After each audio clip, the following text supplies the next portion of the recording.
Hello guys, for today's video na naman guys, dito na naman tayo sa ating alagang baboy guys. Ito guys, yung aking inahin na baboy. Buntis siya ngayon guys. For 1 month pa lang siya guys, running for 1 month siya guys sa kanyang pagbubuntis. At dito naman sa aking likuran guys ay yung aking mga patining. Yan.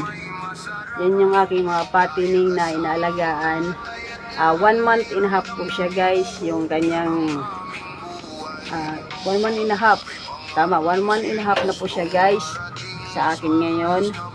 At ganyan po siya guys kalalaki kasi sinusunod natin yung tamang feeding, pero dapat yung ating feeding ay minimal lang guys kasi mahal nga yung feeds tapos mura yung live weight, kaya yun lang guys, dapat lagi tayong sumunod sa feeding guide dahil tamang pagkain at tamang laki ng ating mga alaga.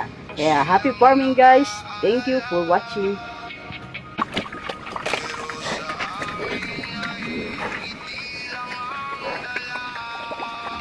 Yun guys, ay pupuntahan din natin yung ating dalawang baboy guys na ibinigay ko sa aking nanay.